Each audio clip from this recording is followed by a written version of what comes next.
Guys a very welcome back to my channel. और चलिए चलते हैं आज एनएफएल का एग्ज़ाम देने। Hi guys, it's the next day. जब भी मैं व्लॉगिंग करना शुरू करती हूँ शोर होने लग जाता है, पता नहीं मैं शोर में ही व्लॉगिंग करना शुरू करती हूँ।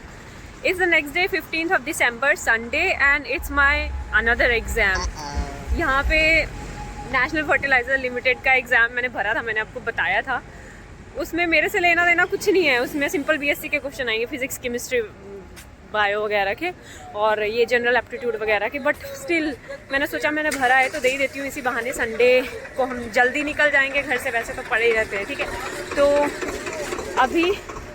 अभी एंट्री करवाने जा रहे हैं। उससे पहले यहाँ पे मैं वहीं जा रही हूँ गेट की तरफ। मैंने सोचा चलो ब्लॉगिंग कर लेते हैं, एग्ज़ाम के बाद आपको मिलती हूँ। यहाँ माहौल भी दिखाती हूँ। यहाँ पे यार EFO से ज़्यादा कंपटीशन तो यहाँ NFL में है। मुझे यहाँ की ऑडियंस भी बेगानी बेगानी सी लग रही है। मतलब EFO के बच्चे होते हैं तो पता होता है यार, वही है ना यहाँ पे। चलो मिलते हैं एग्ज़ाम के बाद, फिर बात करते हैं। तो गाइज़ ये है एग्ज़ाम का वेन्यू। मेरा वेन्यू आया था सेक्टर 15 में, लाला लाजपत राय भवन। ये एग्ज़ाम फ़िज़िकल होने वाला था, यानी कि OMR शीट मिलेगी, उसमें गोले भरने थे, ऑनलाइन नहीं होने वाला था। यहाँ पे मैंने एंट्री कर ली। अब देख सकते हो बहुत टाइम लग गया था एंट्री करवाने में और काफ़ी बच्चे कर ही रहे थे एंट्री। इसके बाद एग्ज़ाम ख़त्म होता है, 1-2 घंटे का एग्ज़ाम था। उसके बाद हम यहाँ आते हैं पार्क में। बहुत ज़ोर से भूख लगी थी बिकॉज सुबह से कुछ नहीं खाया था, तो यहाँ पे हमने खाए फेमस पराठे।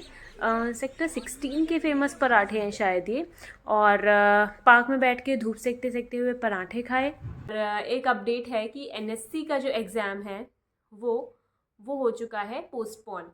यानी कि NSC का एग्ज़ाम जो 22 तारीख को होने वाला था वो पोस्टपोन होके 1 जनवरी को होगा, जो कि बहुत अच्छी न्यूज़ है मेरे हिसाब से। बिकॉज जो उसके पोस्टपोन होने की डेट है वो भी एकदम परफेक्ट आई है, कोई ज़्यादा पोस्टपोन नहीं हुआ है। 22 दिसंबर को होना था, ठीक है, तो वो उससे 10-12 दिन ही पोस्टपोन हुआ है, 12-15 दिन पोस्टपोन हुआ है, जो कि हमारे लिए एक बहुत अच्छी चीज़ है। बिकॉज कहीं ना कहीं अगर बहुत ज़्यादा पोस्टपोन हो जाता, 10-15 जनवरी के बाद हो जाता, तो हमें ऐसा लगता कि ठीक है हम रिलैक्स कर लेते हैं, जिसके हिसाब से हम पढ़ना छोड़ देते हैं। और उसके बाद जब हम बाद में देखते, जब एग्ज़ाम सर पे आ जाता, तब हमें याद आता कि हाँ हमने पढ़ाई नहीं की है।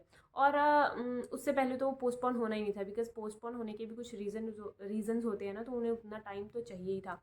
तो ये परफेक्ट टाइम है। अगर आप लोग बोलेंगे तो मैं NSC के व्लॉग भी लाऊंगी, स्टडी वीडियोस लाऊंगी सुबह से शाम तक, NSC की प्रिपरेशन कैसे करती हूँ उसके लिए।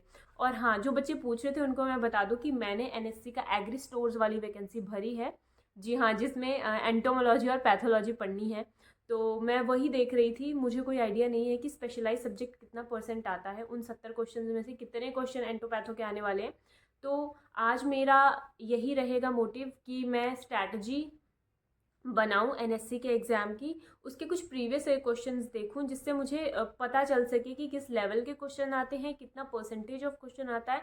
और हमें हर एक सब्जेक्ट, चाहे वो कंप्यूटर है, चाहे वो GS है, करंट अफेयर से तो खैर मेरी बनती नहीं है, चाहे वो करंट अफेयर्स है, हमें कितना पढ़ना है, किस लेवल तक पढ़ना है, कोशिश करेंगे पढ़ने की और NSC को क्लियर करने की। बात कर लेते हैं NFL के एग्ज़ाम के बारे में। Was out of nowhere कि मैंने वो भर दिया और मैंने सोचा चलो ठीक है दे भी आते हैं, और ऐसे ही दे आई। 2 घंटे का एग्ज़ाम था। एग्ज़ाम की बात करें तो मैंने आपको बताया कि OMR शीट वाला एग्ज़ाम था, तो मैं एक्सपेक्ट कर रही थी कि क्वेश्चन पेपर घर के लिए दे देंगे, but it was very unexpected that उन्होंने क्वेश्चन पेपर सबमिट कर लिया और उन्होंने क्वेश्चन पेपर घर ले जाने के लिए नहीं दिया। Instead they gave us copy of OMR sheet, और वो उन्होंने हमें घर ले जाने के लिए दी। वो जो हमने छोटे छोटे गोलू भरे थे उनका कोई पॉइंट नहीं था घर लेके जाने का, क्योंकि हमें जब पता ही नहीं है कि हमारा फर्स्ट क्वेश्चन सेकंड क्वेश्चन क्या था, तो हम क्या देख के करेंगे कि ऑप्शन A था या ऑप्शन B था। तो उस बात को छोड़ दें। वैसे एग्ज़ाम की बात करें तो एग्ज़ाम, देखो एग्ज़ाम बहुत इजी लेवल का आया था, लेकिन जितने बच्चे वहाँ आ रखे थे उन्हें देख के मुझे ऐसे लगता है कि हो सकता है कि एग्ज़ाम इजी लेवल का था तो कट ऑफ भी ज़्यादा ही जाती होगी।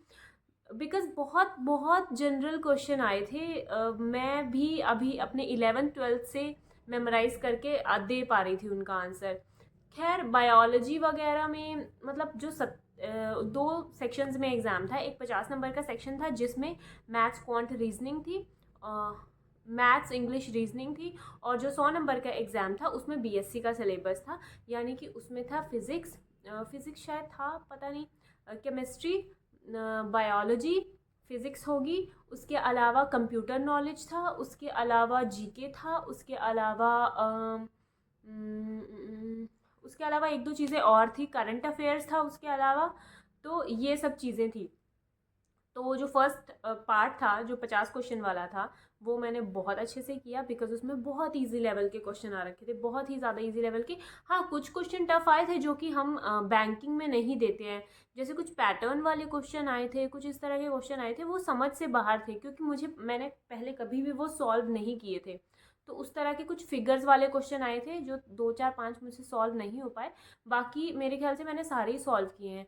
कुल मिला के मैंने 50 में से मेरे ख्याल से 41 क्वेश्चन सॉल्व किए हैं, और 9 क्वेश्चन मुझसे सॉल्व नहीं हो पाए थे। बट उसमें नेगेटिव मार्किंग नहीं थी, तो मैंने ऑब्वियसली मार्क करके तो मैं उन्हें आई हूँ। उसके अलावा हमारा शुरू होता है जो पार्ट हमारा था मेन कंटेंट वाला पार्ट, बीएससी वाला पार्ट। तो उसमें देखो, बायो के मैंने मैक्सिमम क्वेश्चन सॉल्व किए हैं। लॉज वगैरह पूछ लिए थे, किसने दिए हैं, एक लेंस लॉ था, मेरे को याद नहीं आ रहा वो किसने दिया था, वो पूछा था जिसका मुझे कोई आइडिया नहीं था। लेड बैटरी का सर्किट का पूछा था। इसके अलावा और क्या पूछा था उसमें ग्रेविटेशनल फोर्स का फॉर्मूला पूछा था, ठीक है। ये पूछा था एमनियोटिक फ्लूइड कहाँ पे होता है, ये पूछा था कि एंडोमेट्रियम जाइगोट जो है वो कौन सी लेयर से बनता है, और जब जाइगोट अटैच होता है, इम्प्लांटेशन होती है यूट्रस में, तब वो किस स्टेज में होता है, ब्लास्टरूला, 2 3 और स्टेजेस दे रखी थी। तो इस तरह के क्वेश्चन उन्होंने दिए थे। बट हाँ, मुझे ओवरऑल जो ईजी क्वेश्चन थे वो इजी लगे, लेकिन जो बीएससी वाला पार्ट था उसमें ऐसी बात नहीं है, टफ क्वेश्चन भी दिए हुए थे जो मुझे नहीं आए हैं। और मैंने ओवरऑल मिला के मेरे ख्याल से, जब मैंने तुक्के नहीं मारे थे तब मैंने अपने अटैम्प्ट गिने थे, तो मैंने 150 में से 90 क्वेश्चन किए थे, और उसमें से हो सकता है 7 8 गलत हों, लेकिन हाँ 90 क्वेश्चन मैंने किए थे, और मैंने वही किए थे जो मुझे आ रहे थे। जो मुझे नहीं आ रहे थे वो मैंने नहीं किए। शायद बैंकिंग भी थी इसके सब्जेक्ट में, बिकॉज 5 10 क्वेश्चन मैंने बैंकिंग के भी देखे थे, कि बैंकिंग में जब ये वाले रिसीट बनाते हैं और ये वाली बुक बनाते हैं तो इसे क्या बोलते हैं, तो वो वाले क्वेश्चन भी थे। उसके अलावा करंट अफेयर वाले क्वेश्चन भी मैं कर पाई थी। करंट अफेयर के क्वेश्चंस में था जैसे म्यूजियम ऑफ सॉल्यूशंस कहाँ पे है। हाँ, ये वाला मेरा गलत हो गया, इसमें मैंने चेन्नई लिखा, म्यूजियम ऑफ सॉल्यूशंस मुंबई में है। इसके अलावा इसके अलावा आया था कि ग्रैंड मास्टर 86 ग्रैंड मास्टर कौन बनी थी, तो उसका मुझे आइडिया था। इसके अलावा एमएसएमई का मिनिस्टर कौन सा है, जितेंद्र राम मांझी, वो भी था आइडिया मुझे। बाकी बायोलॉजी के क्वेश्चंस इजी थे। केमिस्ट्री के मैंने कुछ ही किए हैं, फिज़िक्स के भी मैंने हाँ कुछ एक ही किए हैं, ऐसे ज़्यादा नहीं बोल सकती मैं। तो इस तरह का कुछ एग्ज़ाम गया था। और ओएमआर में ना वो गोलू भरते भरते हाथ सच में थक जा रहे थे बहुत टाइम के बाद। अगर आप कोई ऐसा एग्ज़ाम देते हो ना, पहली बात, अगर कोई ऐसा एग्ज़ाम देते हो जो आपसे रिलेटेड नहीं है, उसमें अगर आपको क्वेश्चन आते हैं तो आपको अच्छा लगता है, आपको ऐसा लगता है कि हाँ सच में आपको नॉलेज है। और इसके अलावा ओएमआर शीट वाला एक्सपीरियंस तो बहुत टाइम बाद करने को मिला, मेरे ख्याल नीट के बाद नहीं, मैंने 2 साल पहले यूपीपीएससी का एग्ज़ाम दिया था जो कि गाज़ियाबाद में हुआ था, वो ओएमआर शीट पे लिया गया था। उसके बाद मैंने ये वाला एग्ज़ाम दिया है जो ओएमआर शीट का था। तो ठीक है, ऐसे एग्ज़ाम देते रहने चाहिए। और अगर आप लोग मुझे बोलोगे कोई और वीडियो बनाने को, जो आप चाहते हैं कि मैं कोई और वीडियो बनाऊं, तो प्लीज़ कमेंट में लिख दीजिए, मैं उसे कंसिडर करूंगी और I will make the next video about that topic only. तो इतना ही था आज के ब्लॉग में। चलिए मिलते हैं अगले ब्लॉग में, तब तक के लिए bye bye, take care you all, तैयारी को जारी रखिए।